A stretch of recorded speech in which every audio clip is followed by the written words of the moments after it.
일본 하면 세계적인 첨단 기술을 가진 선진국인 거 아시죠? 옛날부터 미국 다음 일본이라는 말이 있었던 거 모두 아실 겁니다. 그래서 가난하고 못 사는 한국을 일본이 다 먹여 살렸죠. 일본은 최첨단 디지털 기술인데 한국은 아직도 현금인 동전밖에 못 쓴다고 하더라고요. 여기는 공식적인 TV 토론회인데 수십 년 전 이야기를 하는 건 옳지 않습니다. 진행에 방해가 되니 나가주시죠. 여기 다수의 일본인 시민들이 당황한 표정을 짓고 있습니다. 그들은 방금까지만 해도 한국을 깎아내리던 시민들이었으나 바로 이어진 외국인 경제학자의 반박에 식은땀마저 흘리고 있는 것인데요. 과연 이곳 TV 토론회에서는 무슨 일이 있던 것일까요? 감동시작 애청자 여러분, 영상 시작 전 좋아요와 불우이웃을 위해 끝까지 시청 부탁드립니다. 안녕하세요. 저는 현재 영국에서 억대 연봉을 꿈꾸며 증권사에 취업하기 위해 경제학을 전공 중인 모건이라고 합니다. 영국의 금융기관 취업을 목표로 하고 있던 저는 대학교 1학년 때부터 경제 과목 위주로 학점을 쌓아왔고, 지금은 마지막 졸업을 앞두고 동아시아 지역의 은행 현황이나 화폐 구조 상황을 조사하다가 TV 토론에 참석을 하게 되었는데요. TV 토론이 시작 전 경제학자님께서는 한국과 일본, 그리고 일본에서의 은행은 어떤 모습을 가지고 있고 그곳에서 살아가는 국민들의 화폐 활용은 어떤지 자료 조사를 많이 준비하신 것 같았습니다. 그런데 TV 토론이 시작된 지 얼마 지나지 않아 저는 크게 당황하고 말았는데요. 경제학자님께서는 과제의 신빙성을 위해 직접 동아시아 지역에 거주하는 다른 전공학과 시민들을 TV 토론회에 불러내셨고, 그래서 그런지 TV 토론회에는 수십 명의 일본인 시민들이 가득했기 때문입니다.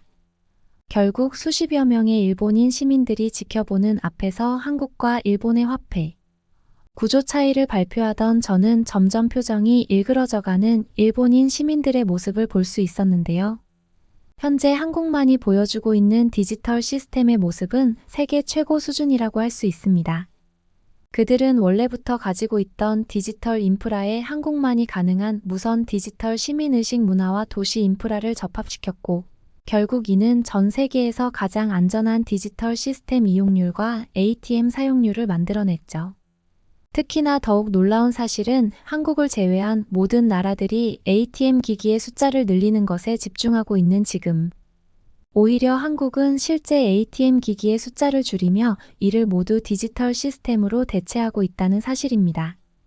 또한 더욱 주목해야 되는 통계는 한국의 ATM 기기 사용률이 사실상 0%나 다름없다는 사실이며, 이는 ATM 기계 설치 후 1년 내에 도난당할 확률이 20%나 되는 영국이나 일본과는 엄청난 차이라고 볼 수 있다는 사실이죠. 결국 많은 나라들은 지금 한국의 디지털 시스템 문화나 인프라를 따라가려고 노력하고 있고, 이러한 대표적인 나라 중 하나가 바로 일본이라고 할 수 있는데요. 하지만 현재 일본은 한국과 대비되는 디지털 시스템 산업 발전의 실패를 여실히 보여주는 나라라고 할 수 있습니다. 그들은 한국의 디지털 시스템 산업을 따라하기 위해 자신들만의 QR코드를 이용한 무선 결제 방식을 채택했지만, 거의 대부분의 국민들이 안전하게 어플 은행을 사용하는 한국과 다르게 일본은 QR코드 보급률이 겨우 5%에 불과한 완전히 실패한 결과물을 만들고 말았죠. 특히나 일본은 QR코드의 보안을 제대로 다루지 못해 현재 약 70% 이상 사용자들의 개인정보가 모두 추출된 상황이고, 실제로 QR코드를 통한 바이러스 해킹으로 대다수의 일본인들은 금액적 피해를 신고한 경우가 꽤나 많았습니다. 결국 지금 모든 나라가 따라하려고 하는 한국의 디지털 시스템은 강력한 선진국, 시민의식을 기본으로 하는 오직 한국만 가능하다는 결과를 추출할 수 있죠. 특히 한국의 대표적인 혁신 중 하나인 무선 디지털 기술은 은행권의 이용뿐만 아니라 핸드폰 하나로 모든 것을 누리고 시도할 수 있는 가상현실과 다름없는 세계를 만들었고, 이는 한국인들의 시간 효율을 급속도로 성장시켰습니다. 실제 통계 자료를 살펴보면 한국인들의 1시간은 디지털 실패, 국가인 일본인들의 5시간과 똑같은 효율을 발생시키고 있다는 연구 자료들이 꽤나 많은데요. 즉 한국인들의 빨리빨리 문화와 디지털 인프라가 합쳐져 그들은 마치 AI와 다름없는 엄청난 후반 발전 속도를 보이고 있다는 사실이며, 이것이 바로 우리가 한국이라는 나라의 디지털 시스템 산업이나 인프라를 롤모델로 삼고 따라야 하는 이유라고 생각됩니다. 한국은 이미 2020년대 지금 다른 나라들이 시도하고 있는 디지털 시스템 산업이나 인프라를 이미 완성시킨 상태였고, 지금 한국은 오히려 무선 인프라가 너무나 발전되어 오프라인 은행이나 실물, 마트와 같은 시간적 비효율을 발생시킬 수 있는 산업을 점차적으로 줄여나가고 있죠. 하지만 한국의 소름 돋는 점은 이뿐만이 아닙니다. 이러한 무선 인프라가 너무나 익숙한 나머지 한국인들의 도시 인프라를 살펴보면 대부분이 모두 무인으로 설치되어 있고, 이는 일본과 다르게 인건비나 사업 운영 비용을 획기적으로 낮추는 국가 인프라를 만들어냈죠. 상황이 이렇다 보니 한국에서는 그들만의 똑똑한 두뇌와 창의적인 사업들이 계속해서 생겨나고 있고, 이는 무선 디지털 기술이 기본 바탕이 되어 있는 한국만이 가능한 일상이라고 할 수 있습니다. 하지만 정말 무서운 사실은 한국인들은 이러한 생활을 너무나 평범하게, 그리고 당연하게 여기는 경지에 이르렀다는 사실인데요. 아마 우리가 지금 한국이라는 나라의 디지털 인프라를 따라가려면 최소 10년 정도의 기간을 잡고 그들의 뒤를 따라야 할 것으로 보입니다. 그 정도로 한국은 지금 독보적인 나라입니다. 경제학자님의 요청에 따라 저는 동아시아 지역의 디지털 인프라를 경제와 디지털 시스템 발전의 취지에 맞게 분류하여 설명했고, 발표의 완성도가 높아서 그런지 제 발표가 끝나기 무섭게 TV 토론회에는 작은 박수 소리들이 들려오기 시작했습니다. 특히나 TV 토론회에 있던 몇몇 시민들은 자신 또한 한국 여행에서 제일 충격적으로 다가왔던 부분이 한국에서의 경우 모든 것을 핸드폰 하나로 추진하고 사용할 수 있게 조성되어 있던 디지털 인프라였다며 자신의 경험담을 추가해줬고, 영국의 불편한 생활 방식과는 다른 한국의 무선 디지털 인프라를 처음 마주한 시민들은 또 다른 의미의 충격을 받은 듯 보였습니다. 이뿐만 아니라 한국의 강력한 디지털 사업을 바탕으로 하는 부유한 경제 흐름과 그들의 월급 체계는 이미 일본이나 일본과도 엄청난 차이를 보이고 있었기에, 이러한 결과 또한 한국을 전혀 모르던 시민들에게는 한국이 저렇게나 부유하고 잘 사는 나라였냐는 충격을 주기도 했는데요. 그런데 바로 그 순간 한 일본인 무리가 제 발표 자체에 오류가 있다며 단체로 지적을 해오기 시작했습니다. 그들은 사실 저희 발표 초기부터 찡그린 표정과 함께 야유를 보내던 사람들이었고, 저는 일본의 현실에 대해서 말하고 있을 뿐 거짓은 단 하나도 없는데 저들은 대체 왜 그럴까 계속해서 그들을 주목하고 있었거든요. 그런데 아니나 다를까 바로 이어진 그들의 질문에 저는 곧 그 일본인 무리의 진짜 목적을 깨닫고 말았습니다.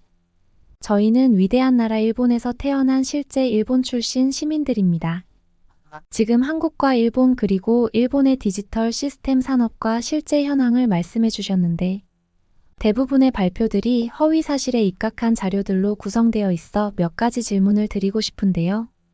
일단 첫 번째로 한국에는 은행이라는 시설이 거의 전무후무하다는 사실입니다. 물론 오프라인 은행이 몇 군데 있기는 하겠지만 한국은 기본적으로 아직도 디지털 인프라나 선진국 카드 결제 방식이 도입되어 있지 않아 대부분의 한국인들이 동전이나 지폐를 사용하는 철저한 원화 고립 국가인데, 어떻게 이런 나라의 은행 시스템을 롤모델로 삼자는 것인지 이해가 되지 않는데요. 제가 지금 말하고 있는 것은 한국의 위쪽에 있는 북한을 말하는 것이 아닙니다. 지금 여러분들이 생각하고 있는 일반적인 대한민국, 철저히 후진국으로 지정되어 있는 남한을 말하는 것입니다. 사실 그래봐야 한국은 남한과 북한이 거의 동일한 도시 인프라 수준이나 월급 체계를 가지고 있지만, 현재 한국인들은 여러 방송 매체를 통해 그들의 이미지를 속여왔던 것뿐이죠. 하지만 여기에 있는 사람들은 그 사실을 전혀 모르는 것 같습니다. 은행 인프라가 발전하려면 당연히 그 나라가 실제 화폐를 사용하는 빈도수가 높고 기본적인 소득이 뒷받침되어야 하는데, 한국은 지금 일본보다 더욱 고립적인 동전 사용 국가입니다. 한국의 지폐를 관리하는 국가기관에서 아직까지도 동전을 찍어내는 것을 보면 그 실체를 확실히 알 수 있죠. 하지만 일본은 이러한 한국의 모습과는 완전히 반대입니다. 화폐 개혁의 혁신적인 선두 국가인 일본은 지금 한국은 시도조차 못하는 QR코드 결제 시스템으로 모든 국민들의 디지털 화폐와 편리성을 증가시켰습니다. QR코드의 무선 결제 방식 산업이 성장하다 보니 일본인들은 자연스럽게 월급이나 생활비가 더욱 증가했고, 이는 국가 자체가 더더욱 부유해지는 효과를 만들어냈죠. 하지만 아까의 발표들은 일본을 완전한 디지털 후진국으로 설명한 것이 전부입니다. 위대한 일본 출신 국민이 지금 이 TV 토론회에 있는데 왜 그런 거짓말을 하면서까지 일본을 후진국 한국과 비교하는지 도저히 용납이 안 되네요. 실제로 일본을 처음 방문한 외국인들이 제일 놀라는 것이 마치 가상현실 세계처럼 느껴지는 일본의 모습입니다. 그런데 아직 동전을 사용하면서 월급이 적어 은행까지 갈 필요가 없는 한국과 한국인들을 롤 모델로 삼으라니. 당신은 혹시 한국 정부 기관에서 파견을 온 사람입니까? 왜 자꾸 한국을 올려치기 하는지. 한국의 진짜 실체를 알고 있는 저희 일본인들로서는 그저 웃음이 나올 뿐입니다. 특히나 지금 일본이 시도하고 있는 QR코드 무선 시스템을 한국이 도입시키려면 그들의 더러운 도둑질 문화부터 없애야 합니다. 물론 그러한 스마트 시스템을 구현할 수 있는 기술력마저 지금 없는 것이 현실이겠지만 한국은 현재 도둑질의 국가나 다름없는 무방비의 국가입니다. 즉 한국에서는 열심히 일을 해도 전혀 의미가 없고 그저 길거리에 있는 남의 옷이나 돈을 훔치거나 그들이 그렇게나 자랑하는 무인 편의점이나 무인 가게들을 털면서 하루하루를 살아가는 사람들이죠. 그들이 무인 디지털 기술력이 없는데 무인 상점 인프라의 숫자를 늘린 이유가 있습니다. 한국 정부는 대외적으로 한국인들이 가난하다는 사실을 숨기기 위해 무인 기술이 없으면서도 일부러 무인 편의점이나 상점을 늘려 한국인들이 그러한 가게를 털어 생활을 할 수 있게 만들었고 이는 정말 충격적인 한국의 현실이죠. 특히 한국 여행을 갔을 때 제일 불편한 게 바로 모든 것을 지폐나 동전으로 구매해야 된다는 사실입니다. 그들은 카드 결제라는 시스템이 거의 없는 것이나 마찬가지여서 일본처럼 편리한 생활 자체를 할 수 없는 상태예요. 제 말이 진실이 아니라면 직접 한국을 한번 가보세요. 무려 5명 이상이 모여있던 그 일본인 무리들은 계속해서 한국인들은 동전과 지폐를 사용하는 화폐 후진국이라는 주장을 했고 이는 굉장히 기괴해 보였는데요. 사실 그들의 반박이 시작되고 단 1초 만에 저는 이상한 의문점을 느꼈지만 현재 일본인들의 한국을 향한 열등감이나 선동 방식이 얼마나 심각한지 직접 확인하고 참교육을 하기 위해 그들의 구질구질한 반박 발표를 끝까지 기다렸거든요. 하지만 그들의 주장은 정말 단 하나의 진실도 없는 그저 소설 속의 허구와 같은 주장이 전부였고 이는 카드 사용률이 제일 높은 나라가 한국이라는 사실을 알고 있는 저와 같은 경제공학자나 은행권의 사람들에게는 그저 웃음이 나는 수준의 주장이었기 때문입니다. 하지만 그 일본인 시민들은 이러한 상황을 아는지 모르는지 자신들의 주장에 반박을 하고 싶다면 적법한 자료를 가지고 반박을 하라면서 더욱 날뛰기 시작했고 저는 결국 상황을 보다 못해 경제학자님께 추가적인 답변의 시간을 요구하고 그들에게 반박을 이어나갔는데요.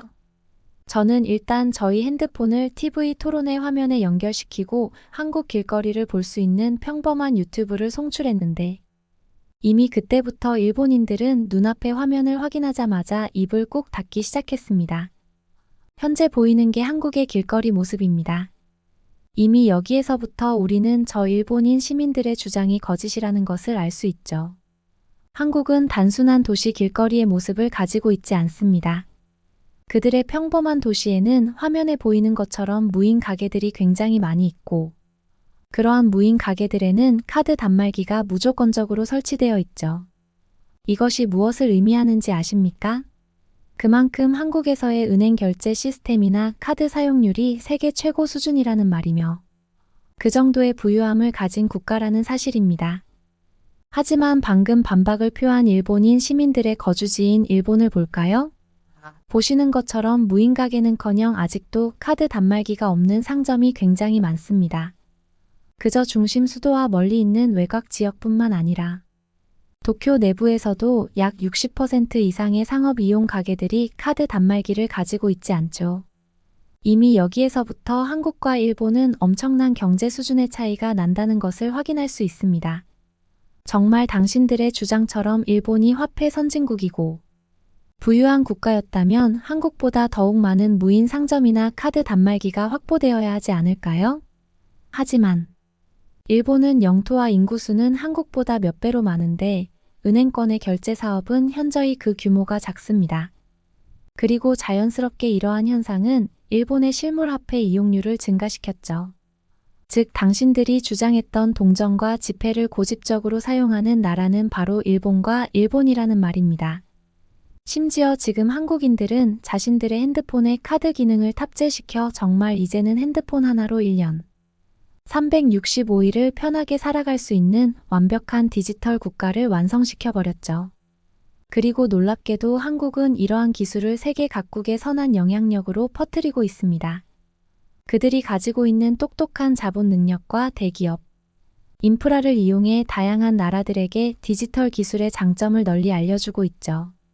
상황이 이렇다 보니 현재 영국의 대부분 여행사들은 오직 한국의 이러한 편리한 생활만을 직접 체험하는 여행 코스마저 나타나고 있어요. 그저 관광이나 먹거리에 치중되어 있는 여행이 아닌 오직 한국만이 가능한 그들의 무인 기술력을 이용한 편리한 삶을 직접 체험하는 매우 특이한 관광 코스라고 할 수 있죠. 즉 현재 한국인들의 삶은 그 자체만으로 다른 사람들의 동경이 되고 있다는 말입니다. 그리고 이러한 한국과 일본의 자본 격차나 기술 격차는 방금 우리가 확인할 수 있었던 일본인들의 거짓 선동을 발생시키고 있죠. 아직 그 수가 많은 것은 아니지만 영국의 몇몇 영향력 있는 대학교들을 중심으로 일본인 시민들의 한국 깎아내리기식 발표가 이어지고 있습니다. 그들이 정부의 지시를 받았는지 아니라면 그저 한국인들에게 부러움을 느끼는 일본인들의 특징에서 시작된 것인지는 모르겠으나 너무나 분명하게도 그들은 한국의 실제 생활을 거짓으로 전달하고 마치 한국이 자신들보다 못 살고 기술력이 없는 나라라고 다른 사람들에게 소개하고 있죠. 하지만 영상 매체의 기술 발달로 이제는 그러한 선동이 전혀 통하지 않습니다.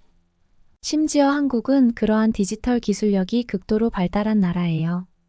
방금 일본인 시민 무리가 수십여 분에 걸쳐 거짓 정보를 말했지만 제가 한 것은 그저 한국인들의 실제 생활을 보여주는 유튜브 화면을 송출한 것이 전부입니다. 하지만 일본인 시민들은 아직까지도 입을 꼭 닫고 아무런 말도 하지 못하고 있죠. 아마도 그들은 한국이 실제로는 영상 속에 이런 나라라는 사실을 알고 있었을 것입니다. 한편으로는 안타깝게 생각합니다.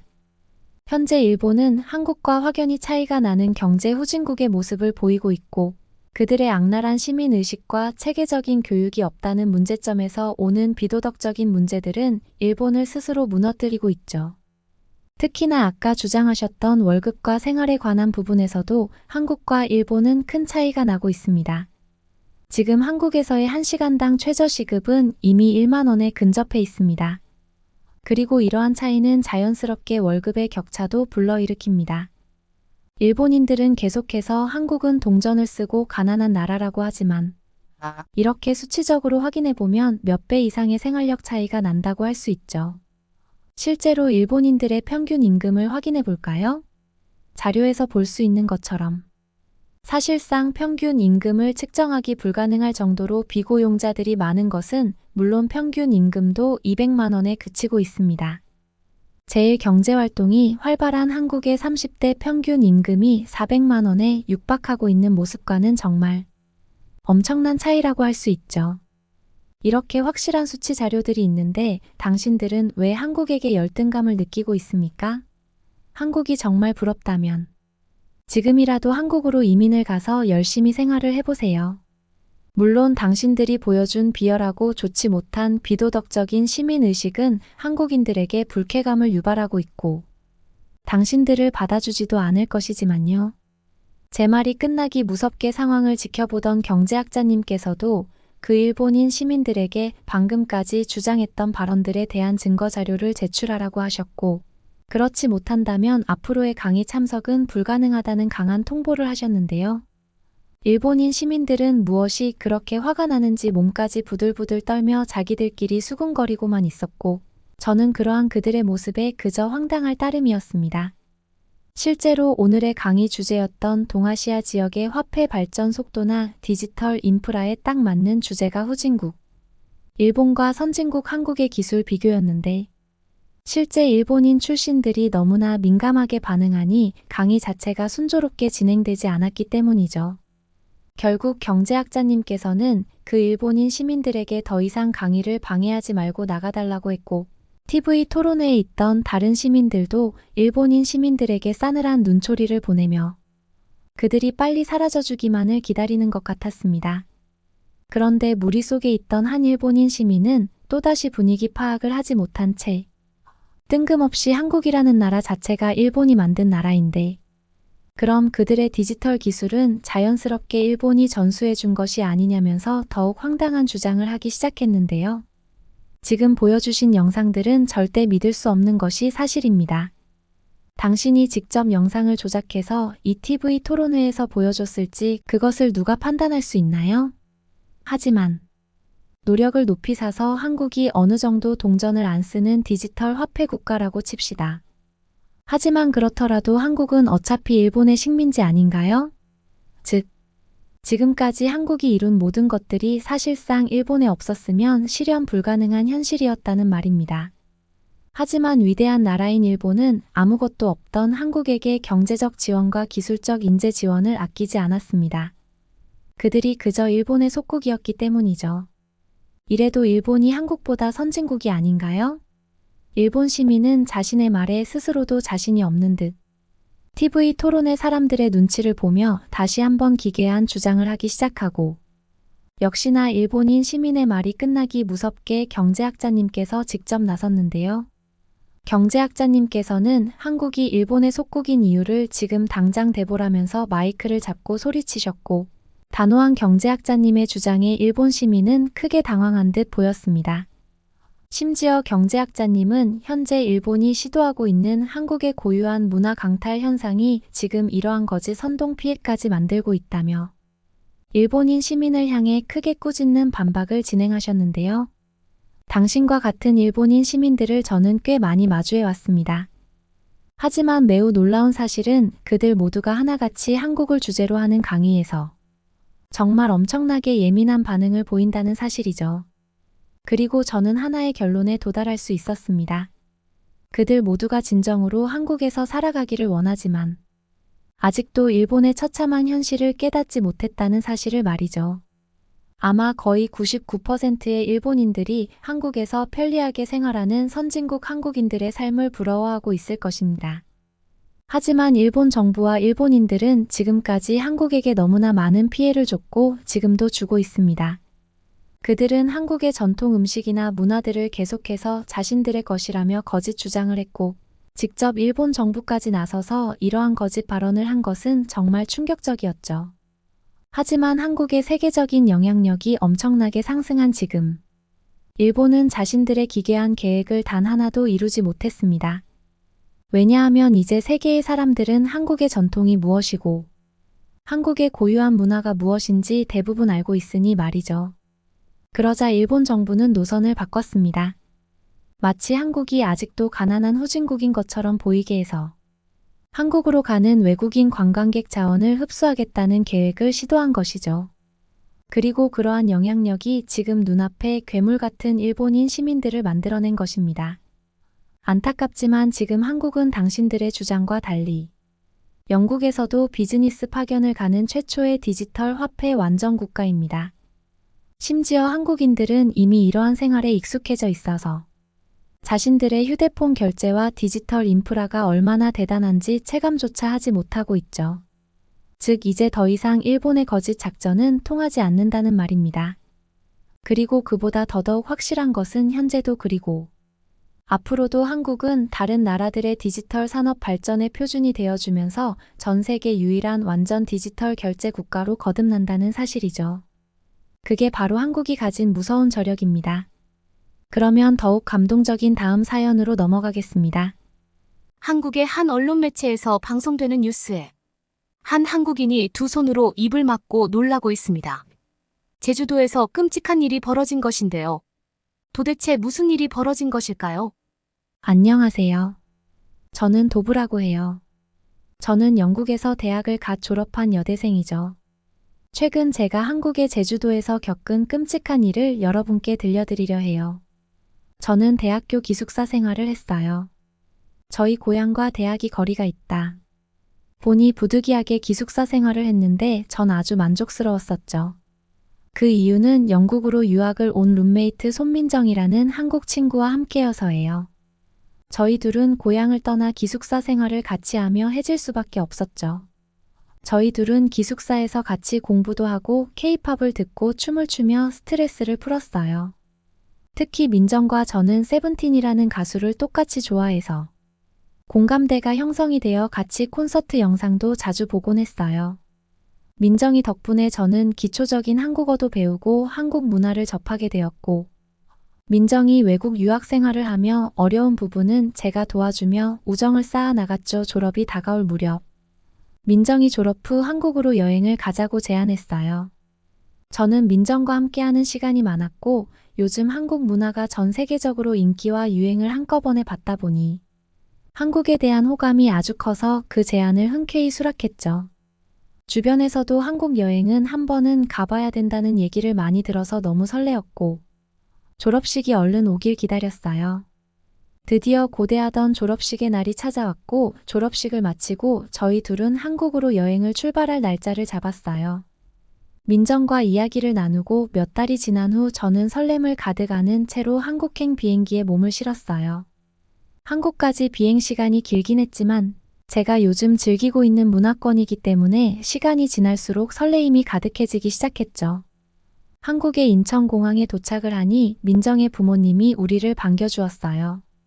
민정의 부모님에게 제가 배운 한국어로 인사를 하고 우리는 화기애애하게 민정의 집으로 이동하였죠. 차로 이동하며 창밖에 보이는 한국의 정취는 아름다웠어요. 내가 좋아하는 케이팝의 발상지 넷플릭스에서 수없이 봐 온 한국 드라마의 배경이 이곳. 한국이라는 사실에 한국 여행이 실감이 나기 시작했죠. 민정의 부모님도 유창한 영어로 저에게 호감 어린 말들을 해주며 민정의 집으로 가는 길에 지루할 틈이 없었어요. 그렇게 민정의 집에 도착하여 민정의 집에 짐을 풀고 민정의 어머니가 해준 저녁 식사를 먹었어요. 민정의 어머니는 영국인인 저를 위해 스테이크와 리조또를 만들어 주셨고 한국에서의 첫 음식은 되게 친근했어요. 식사를 마치고 민정의 방에 들어가 민정과 같이 침대에 누워 이러저러한 이야기를 하다 내일부터 우리 뭘 하는지를 물었죠. 민정은 웃으며 자신의 책상으로 가더니 무언가를 들고 제게 왔어요. 저는 그게 뭐냐고 물었고 민정은 의미심장한 음악을 입으로 뻐끔대며 제게 보여주었죠. 바로 비행기 티켓이었어요. 민정은 제주도로 여행을 가자고 제안했어요. 이미 숙소도 예약해 두었고 제주도에서 무엇을 할지 계획을 다 짜놓았다고 해서 저는 너무 기뻤어요. 민정은 대학 생활 중에도 계획적인 친구였었고 그 계획에 믿음이 갔었죠. 민정이 제주도에 대해 간략히 설명해 주었어요. 한국인이 휴양을 하러 가장 많이 들리는 곳이고 섬이라서 다양한 해산물을 즐길 수 있다고 하였죠. 한국만의 해산물 요리가 어떨지 궁금해진 저는 부푼 기대를 안고 민정과 수다를 떨다 잠에 들었어요. 다음 날 우린 김포공항으로 이동해 제주도행 비행기에 몸을 실었어요. 제주도는 한국의 본토와 가까워서 그런지 꽤 짧은 시간 비행으로 도착을 할 수 있었고 제주공항에 도착한 민정과 저는 공항 밖으로 나왔어요. 서울과는 또 다른 따뜻하고 시원한 바람이 우리를 맞이해 주었어요. 민정은 제게 말했어요. 우리 제주도에서는 렌트카를 빌려서 제주도를 만끽할 거야. 얼른 렌트카를 찾으러 가자. 그렇게 저는 민정이 이끄는 대로 렌트카 업체를 찾아갔고 거기서 놀라움에 입을 틀어막았어요. 민정이 오픈카를 빌린 거예요. 민정은 제대로 여행 온 기분을 내고 싶다고 했어요. 저는 덩달아 신나서 민정에게 최고라고 하였고 민정은 차를 빌리자마자 자동차의 지붕을 오픈하기 시작했어요. 근사한 오픈카가 우리 앞에 서 있었고 우리는 뒷좌석에 짐을 실은 후 본격적인 제주 여행을 시작했어요. 자동차 뚜껑을 열고 제주도의 시원한 바람을 맞으며 드라이브를 즐겼어요. 섬이라 그런지 드라이브하는 도로가 바다가 보이는 도로였고 제대로 된 여행을 즐기는 기분이 들었어요. 저와 민정은 자동차의 스피커로 세븐틴의 음악을 들으며 신나는 드라이브를 즐겼어요. 민정에게 어디로 가냐고 물었어요. 민정은 그냥 자신만 믿고 따라오라고 했죠. 그렇게 한참을 달리던 우리는 아쿠아 플라넷이라는 곳에 도착을 하였어요. 맞아요. 우리의 첫 번째 일정은 바로 아쿠아리움을 구경하는 것이었어요. 아쿠아리움에서 다양한 수상생물들을 보며 우린 자연의 신비함을 느끼며 즐거운 시간을 보냈어요. 아쿠아리움에서 여러 가지 기념품을 사고 나와 차량에 탑승했어요. 민정은 선글라스를 끼며 다음 목적지를 이야기했어요. 바로 성산 일출봉이라는 제주도의 일출 명소가 한눈에 보이는 숙소를 예약했다고 하며 숙소에 짐을 풀고 해산물을 즐기자고 하였어요. 평소에 산물 요리를 좋아하던 저로서는 구미가 당기는 얘기였죠. 그래서 신나게 우린 숙소로 이동했어요. 민정이 숙소로 이동하며 얘기했어요. 성산 일출봉은 해맞이를 하기 좋은 장소니까 우리 오늘 저녁을 먹고 일찍 자자. 그리고 우린 다음날 함께 일출을 보며 우리의 앞날의 밝은 태양을 보는 거야. 평소보다 텐션이 올라간 민정을 보며 저는 즐겁게 호응을 해주며 숙소로 이동했어요. 숙소에 도착해서 짐을 간단히 풀고 난 후 저녁 식사를 위해 숙소 근처의 해산물 음식점을 찾아갔어요. 거기서 민정이 음식을 주문하였고 음식이 나왔는데 저는 깜짝 놀랐어요. 보통 날생선을 초밥처럼 위에 덮고 있는 음식으로만 접해봤던 저로서는 모둠회라는 날생선 종합 세트가 낯설었어요. 회를 처음 먹어본 저는 날생선에 거부감이 있었지만 민정이 친절히 먹는 방법을 알려주었어요. 제 앞에서 맛있게 먹는 민정의 모습을 보며 저도 도전해보았어요. 그런데 깜짝 놀랐어요. 생각보다 담백하고 맛이 있는 거 아니겠어요? 저는 민정의 반응에 맞장구를 쳐주며 해산물을 아주 맛있게 먹었어요. 그리고 민정이 한국식 술인 소주가 회랑 찰떡궁합을 자랑한다고 하여 소주도 맛보았어요. 도수가 위스키보단 약하고 맥주보단 강한 느낌의 술이었는데 깔끔한 목넘김이 마음에 들었어요. 그리고 생각보다 취기가 빨리 돌아서 우린 기분 좋게 소주를 마셨어요. 제주도에 온 첫날은 정말 최고의 날이었어요. 하지만 이 최고의 순간은 그리 오래가지 않았습니다. 다음 날이 오지 말았어야 했어요. 왜냐하면 제 인생 최악의 날이었거든요. 다음 날 아침 청산 일출봉에서의 일출을 보기 위해 일찍 일어났어요. 민정과 저는 준비를 마치고 입구에 도착해서 트레킹을 시작했죠. 그런데 입구에서부터 불쾌한 일이 벌어졌어요. 민정과 산뜻한 공기를 쐬며 걸어가는데 갑자기 매캐한 연기가 내 숨을 타고 들어오는 게 아니겠어요?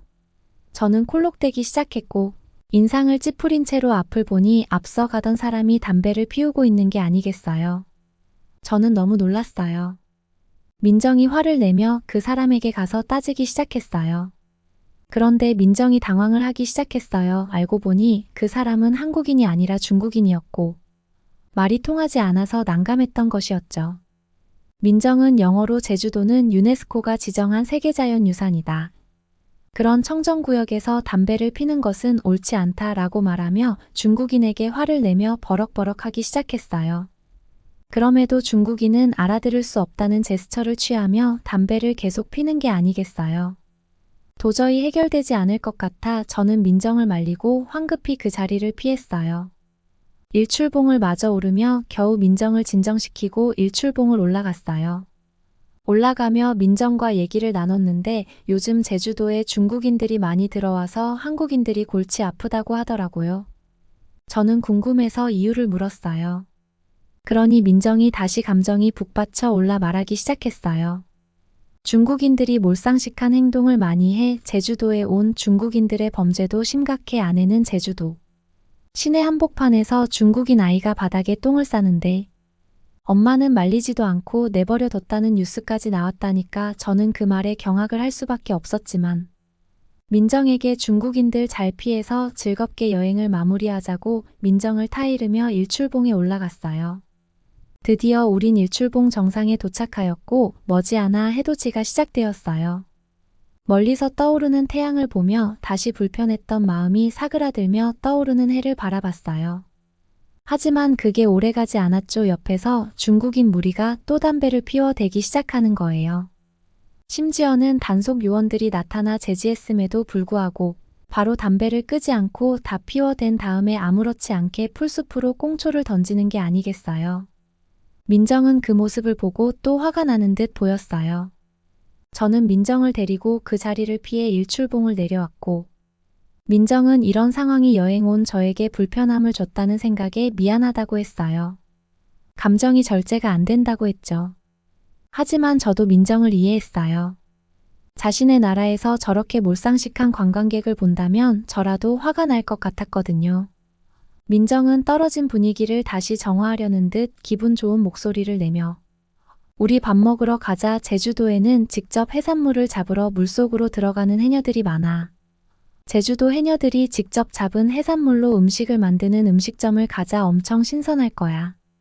라고 했어요.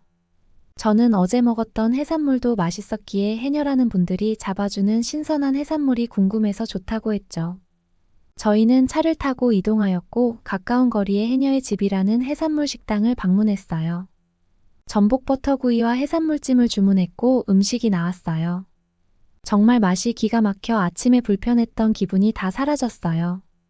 중국인 때문에 좋지 않았던 생각들이 전복버터구이와 해산물찜에 두드려 맞으며 머릿속에서 점점 지워져가는 느낌이 들며 잊혀지기 시작했고 기분이 좋아지기 시작했죠.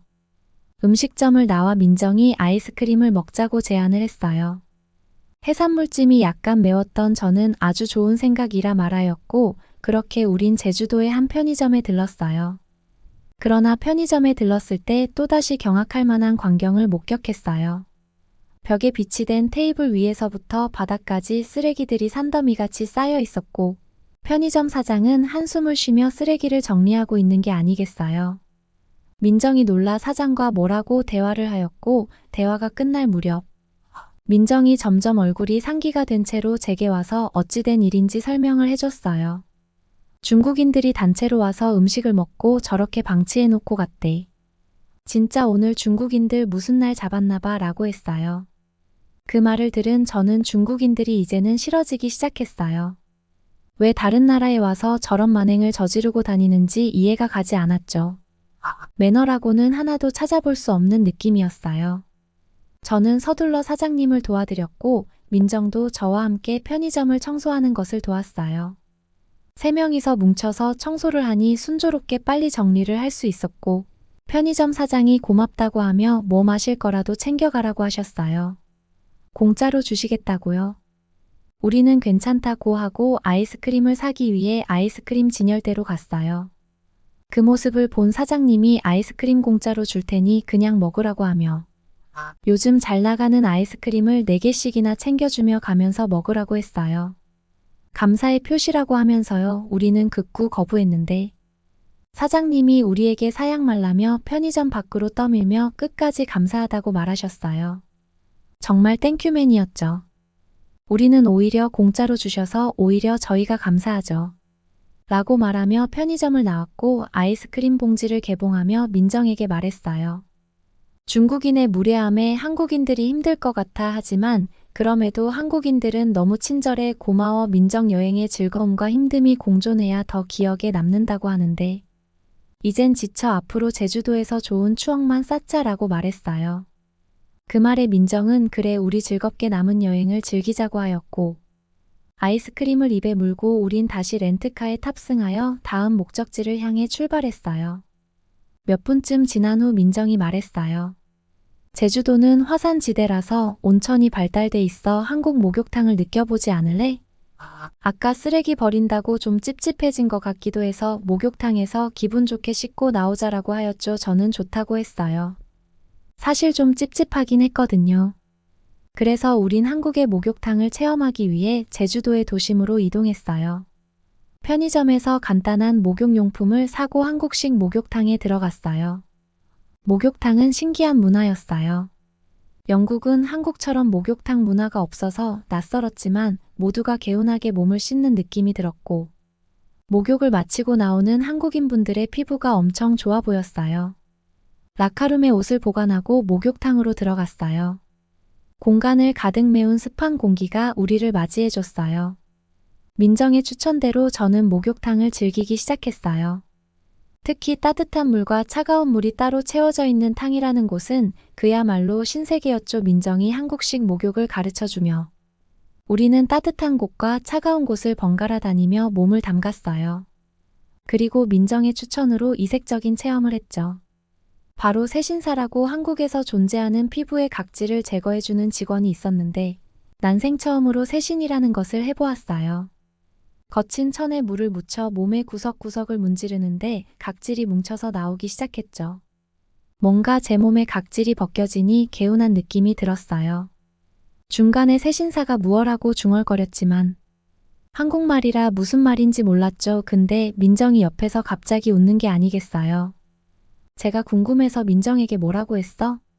라고 물으니 민정이는 제가 지렁이를 많이 키운다고 했어요. 순간 무슨 말인가 하다가 그 말을 이해하고 나도 덩달아 웃었어요. 목욕탕 안은 웃음소리로 가득했죠. 세신을 마치니 몸이 한결 가벼워진 느낌이 들고 피부가 부들부들한 느낌이 들었어요. 그렇게 우린 목욕을 마무리하고 있는데 글을 쓰고 있는 지금도 소름이 끼치는 끔찍한 일이 벌어지고 말았어요. 목욕탕 안에서 마치 휴대폰으로 촬영하는 듯한 찰칵 소리가 연신 흘러나오기 시작했어요.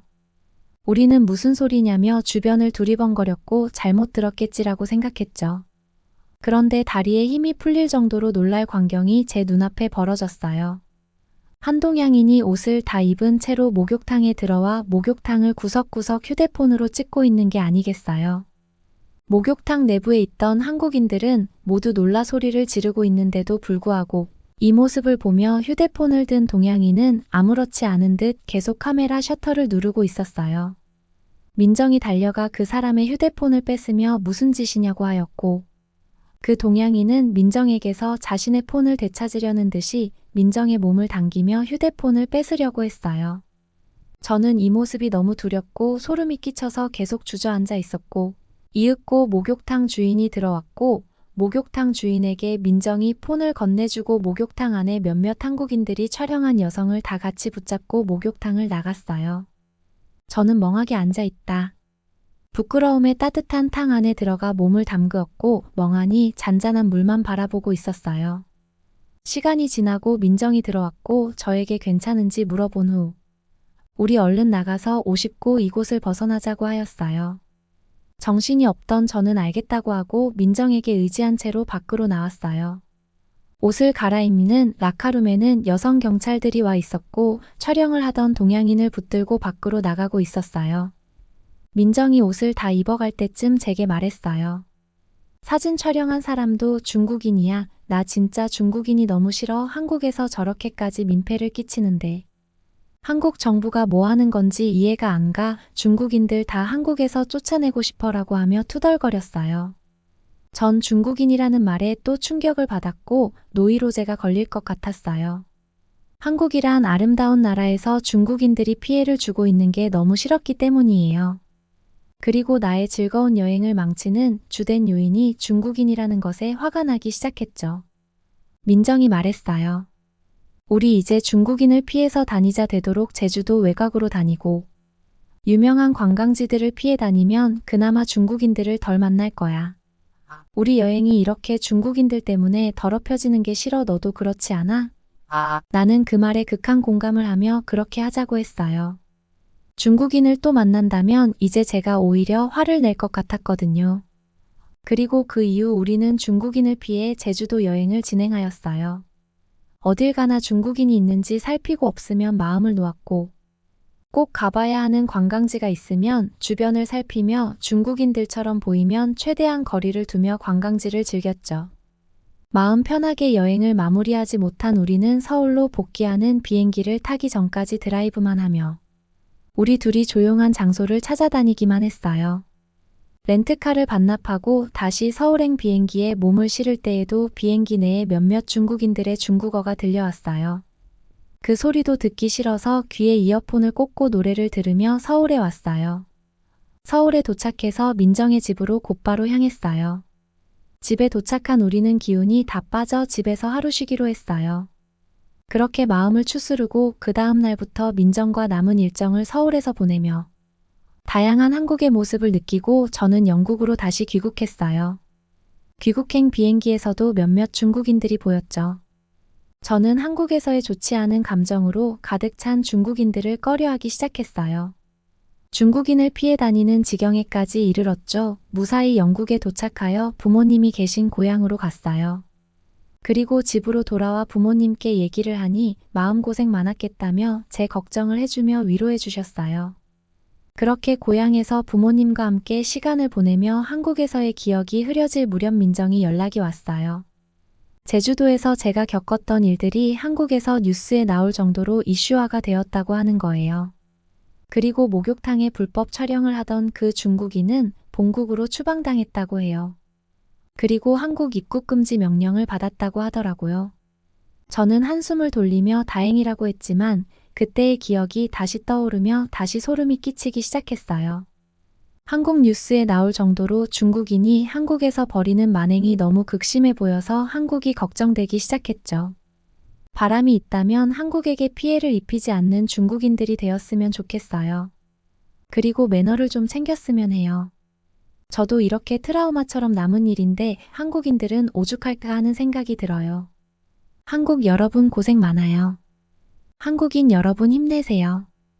인천국제공항 근처에 바다가 보이는 한식당. 한국에 여행 온 네덜란드인 가족들이 단란하게 식사를 하고 있는데요. 그러나 아버지로 보이는 남성의 표정이 어딘가 심상치가 않습니다. 바로 그때 눈시울이 붉어진 중년. 남성은 결국 눈물을 참지 못하고 흐느끼기 시작합니다. 아버지가 우는 모습을 난생 처음 보고 깜짝 놀란 딸은 갑자기 왜 우시느냐고 물어봅니다. 사실 네덜란드 아버지는 딸이 한국 여행을 권하자 굉장히 탐탁지 않게 여기며 반대했던 사람입니다. 네덜란드에도 경치 좋고 쉬기 좋은 휴양지가 많은데 아시아 구석에 있는 나라에 뭐하러 돈을 쓰냐고 잔소리만 하던 짠돌이 아버지였죠. 과연 짠돌이 아버지가 한국에 와서 처음으로 딸에게 눈물을 보인 이유는 무엇일까요? 안녕하세요. 저는 네덜란드인 아로아라고 합니다. 저는 네덜란드의 영주권을 얻어 살아가고 있지만 제 핏줄에는 벨라루스인의 피가 흐르고 있답니다. 저희 부모님은 2000년대 벨라루스의 독재자 알렉산더 루카센코의 악랄함을 피해 여기 네덜란드로 도망쳐 왔습니다. 네덜란드에서 10년 넘게 살고 나서야 귀화를 할 수 있었고 그 당시 저도 부모님과 함께 귀화하며 저희 가족은 네덜란드인이 됐습니다. 우연히 부모님의 젊을 적 사진들을 발견했던 적이 있는데 한눈에 보기에도 꽤 여유로운 집안에서 사셨다는 것을 느낄 수 있었어요. 그런 환경에서 자란 부모님께서 조국에서 도망쳤을 때는 좋지 못한 이유가 있었겠지만 부모님은 그 이유에 대해서는 단 한 번도 설명해 주신 적이 없었습니다. 벨라루스를 떠났을 당시에는 저도 너무 어린 나이였기 때문에 기억이 잘 나지 않네요. 네덜란드로 넘어온 뒤 부모님은 엄청나게 고생을 많이 하셨는데요. 돈을 벌 수 있다면 뭐든지 닥치는 대로 일을 하셨고 밥값조차 아끼시면서 돈을 모았습니다. 엄청난 고생 끝에 저희 가족은 네덜란드 사회에서 무사히 적응했습니다. 저희 가족이 운영하고 있는 가게만 해도 총 3개입니다. 카페 2개와 식당 1개를 운영하고 있죠. 넉넉한 형편이 되었지만 그동안 살아온 세월 때문일까요? 아버지의 건강이 갑자기 악화되었습니다. 저희 아버지는 한평생 병원비가 비싸다는 말을 달고 사셨습니다. 어느 날은 엄마가 아빠와 건강검진을 받고 싶다면서 외출하신 적이 있는데 몇 시간도 안 돼서 몰골이 많이 상한 채로 들어오시더라고요. 원하는 진료과를 체크하는 곳마다 비싸다고 하는 아빠를 보고 화가 난 엄마가 엄청 뭐라 한 모양이었습니다. 그렇게 아버지는 아픈 곳을 꼭꼭 숨긴 채로 살아오셨습니다. 가난했던 과거는 아버지에게만 영향을 끼친 것은 아니었습니다. 어린 시절 가난했던 가정 환경 때문에 저는 제가 원했던 인형들을 거의 갖지 못했습니다. 제가 가질 수 있는 인형들은 남한테 얻어오거나 벼룩시장에서 산 낡고 유행지난 인형들, 조작한 싸구려 인형들 뿐이었어요. 저는 성인이 되고 나서도 인형을 모으는데 집착하게 됐고 심지어 비행기를 타고 외국까지 나가서 인형을 사올 정도였습니다. 한국의 전통 인형을 구하기 위해 네덜란드에서 먼 한국까지 날아간 적도 있었죠. 저는 인형을 구하는 김에 여행도 즐길 겸 한국에서 2박 3일을 보내고 왔는데요. 처음에는 인형이 목적이었는데 어느새 저는 한국이라는 나라에 푹 빠져버렸습니다. 한국은 볼 것도 많고 사람들도 친절하며 수준 높은 시설들과 편의 요소들이 많은 살기 좋은 나라였습니다. 특히 저는 한국에서 보고 무척 깜짝 놀란 게 하나 있었는데요. 저는 그걸 보고 나서 언젠가 우리 아빠랑 한국 여행을 와야겠다는 마음을 먹었습니다. 평소 건강이 좋지 않던 아빠가 물을 마시려고 주방에 갔다가 그 자리에서 쓰러진 사건이 있었습니다. 아빠가 쓰러진 모습을 보고 저는 너무 놀라 구급차를 불러 병원으로 이동해야 했었죠. 구급차 안에서 아빠는 정신을 차렸지만 심장 쪽이 너무 아프다며 가슴을 부여잡았고 구급대원들은 그런 아빠를 진정시키기 위해 분주했습니다. 전 어떻게 해야 할지 몰라 아빠의 손을 잡고 괜찮을 거라며 계속 말을 걸었죠. 병원에 도착해 응급실로 이동했고 아빠는 병원 응급실 침대에 눕혔습니다. 아빠는 가슴이 계속 아프다며 고통을 호소했고 저는 담당 간호사에게 찾아가 아빠가 가슴이 너무 아프다고 하는데 봐달라고 했지만 간호사는 곧 응급실 담당 의사분이 올 거라면서 조금만 기다리라고 했습니다. 아빠는 심장 통증으로 죽을 수도 있는데 기다리기만 하라니요. 아빠에게 다시 가서 의사가 곧 온다고 하니까 조금만 참아요. 아빠 괜찮을 거야 라고 말하면서도 속으로는 너무 화가 났었습니다. 시간이 한참이 지나서야 다가온 의사라는 사람은 아빠의 상태를 이리저리 살피더니 MRI를 찍어보는 게 좋겠다며 간호사에게 의료 용어를 쓰면서 지시했습니다. 뒤늦게 아빠는 MRI를 찍기 위해서 들어갔고 전 환자 대기실에서 가슴을 부여잡고 한참을 기다렸습니다.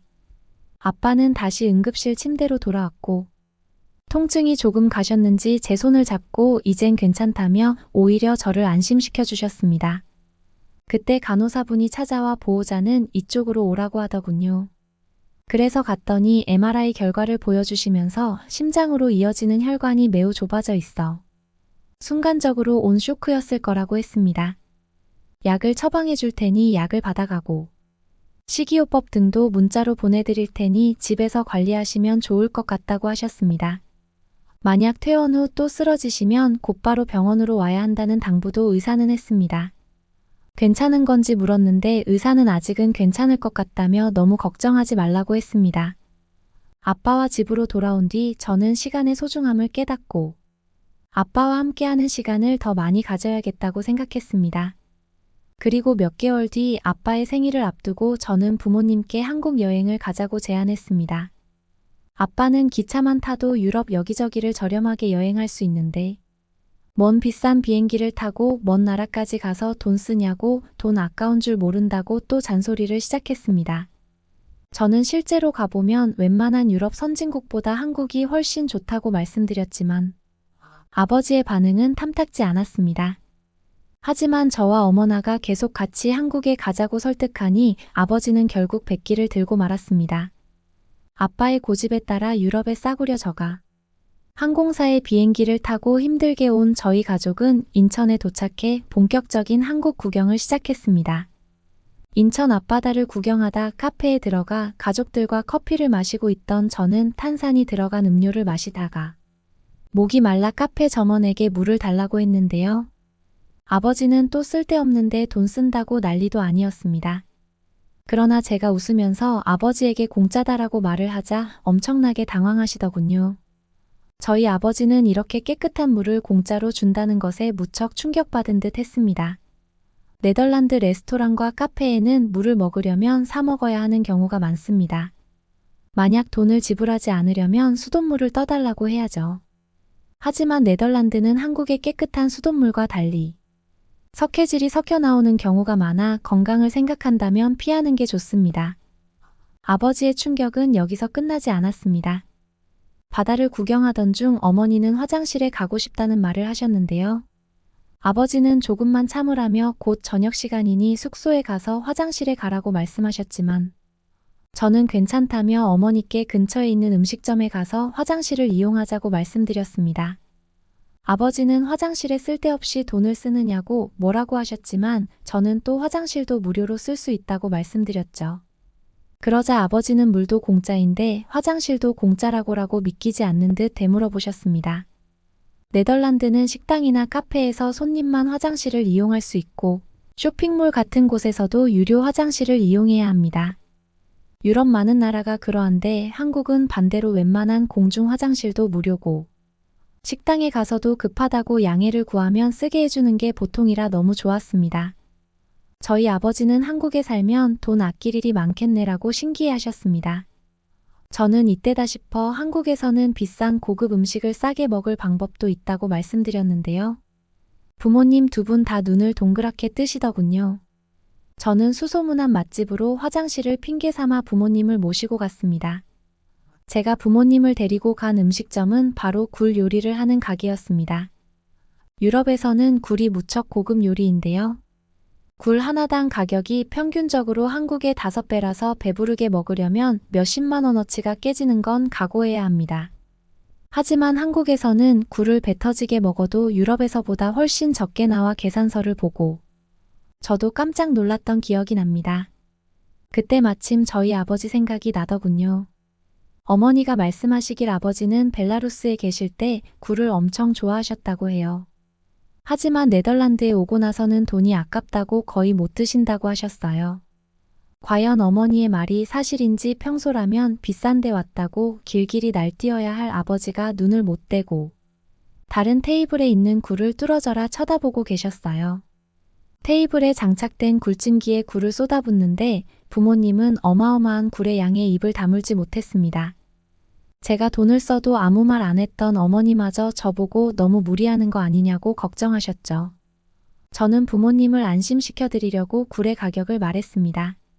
제가 시킨 대자 굴찜의 가격은 한국에서 3만 원인데 네덜란드에서는 약 15만 원이 조금 넘는 금액이었습니다. 어머니는 믿기지 않는지 내가 가격을 잘못 본 것 아니냐고 말씀하셨습니다. 심지어 굴을 찌고 있을 동안 서비스로 생굴과 무생채, 굴미역국 등의 서비스가 나오자 더 할 말을 잃으신 듯 했습니다. 네덜란드에서는 3만 원의 이런 서비스는 어림도 없거든요. 저는 부모님께 한국은 생굴을 초장에 찍어 먹는다며 먼저 시범을 보였고 부모님도 저를 따라했습니다. 어머니는 생굴을 입에 넣자마자 굴의 향과 함께 초장의 새콤한 맛이 잘 어우러졌다면서 감탄을 금치 못했습니다. 하지만 아버지는 굴을 드시면서도 계속 무표정이셨습니다. 저는 눈치를 보며 맛이 없냐고 물어봤습니다. 어머니는 저보고 내버려두라면서 원래 가끔 딴 생각에 빠질 때 저러신다고 굴미역국이 너무 맛있다면서 저보고도 얼른 먹어보라고 권했습니다. 굴찜이 다 되었다는 타이머가 울리는 소리를 듣고 점원이 저희 테이블의 찜기를 열었습니다. 찜기를 열자 모락모락 연기와 함께 굴향이 싹 퍼져 식욕을 자극했는데요. 목장갑을 끼고 조심조심 껍질을 열어 굴을 쏙 빼놓은 다음 아버지께 먼저 드렸습니다. 저는 김치랑 먹어도 맛있다고 말씀드렸지만 아버지는 굴 그대로의 맛을 느끼고 싶다며 그냥 드시겠다고 하셨습니다. 유럽인들은 보통 생굴을 먹기 때문에 처음으로 굴찜을 드신 아버지가 어떤 반응일지 너무 긴장됐습니다. 아버지는 눈을 감고 굴의 맛을 음미하셨습니다. 어떠냐고 물어보는데 아버지가 아무 말도 없는 겁니다. 그리고 서서히 눈시울이 붉어지더니 눈물을 흘리시는 모습에 저와 어머니는 당황했는데요. 저는 나름 맛있었던 집이라고 생각해서 온 거였는데 아버지 취향은 아니었던 걸까요? 하지만 아버지는 곧 눈물을 닦으시더니 저에게 고맙다라고 말씀하셨습니다. 무뚝뚝한 아버지는 생전 남에게 아쉬운 소리도 안 했지만 고맙다나 미안하다는 말도 안 하시는 분이셨습니다. 그런 아버지가 저한테 고맙다는 말을 하다니 믿기지 않더군요. 한국 굴식당에서 저는 생애 처음으로 아버지의 진짜 속마음을 들을 수 있었습니다. 아버지의 젊은 시절은 고단함의 연속이었는데요. 네덜란드어가 서툰 외국인 노동자가 할 수 있는 일은 한계가 있었고 온갖 막노동과 자비를 하며 생계를 유지했지만 워낙 물가가 비싸니 삶은 팍팍했습니다. 20년 전 그날도 일을 끝내고 퇴근한 아버지는 슈퍼에 들려 장을 보고 있었는데요. 가격을 비교해가며 살 것을 고르는 자신에게 문득 서러움을 느꼈다고 합니다. 뼈 빠지게 일해 돈을 버는데도 돈 한 푼에 벌벌 떨어야 하는 인생이라니. 아직 젊고 충동적이던 아버지는 욱하는 마음에 내가 이렇게 열심히 사는데 먹고 싶은 것 하나 못 먹나 생각이 들어 이 근처 수산물 시장에서 구울 박스채 사들고 집에 들어왔습니다. 어마어마한 굴의 양을 보고 미쳤다고 소리치는 어머니를 무시하며 열심히 굴을 까으셨다고 해요. 하지만 아버지는 곧 자신의 행동을 후회했습니다. 다음 날이 저의 10번째 생일이었기 때문입니다. 굴을 사느라 돈을 다 써버린 아버지는 제가 갖고 싶은 인형을 사주지 못했고, 속상한 마음에 저녁 내내 울었던 저는 몸살에 걸려 몸져 누웠습니다. 아파서 끙끙대는 딸을 보며 아버지는 엄청난 죄책감을 느꼈고, 자기 자신만 생각한 죗값을 딸이 치른다는 생각을 떨칠 수 없었다고 합니다. 그 뒤부터 아버지는 절대 돈을 허투루 쓰지 않았습니다. 자신이 버는 돈은 오로지 가족의 생계와 미래를 위해서였죠.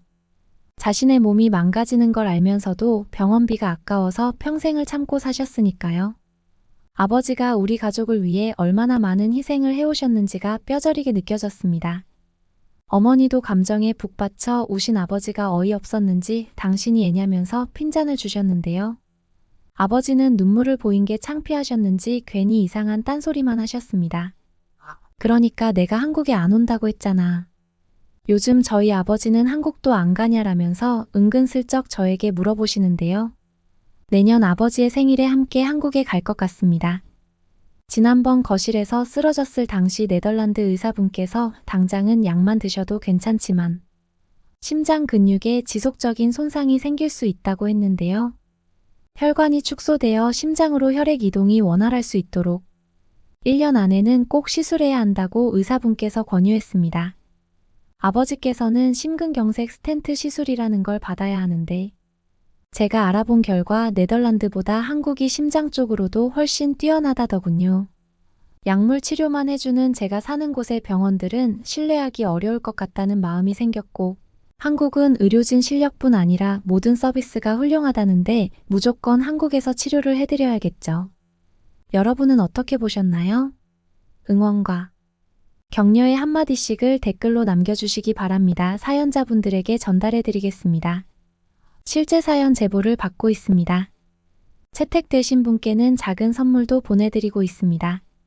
저희의 사연이 여러분의 하루에 작은 힘이 될 수 있었으면 좋겠습니다. 감동적인 사연을 주변 분들과 이야기 나눠보세요. 더욱더 좋은 영상으로 다시 찾아뵙겠습니다.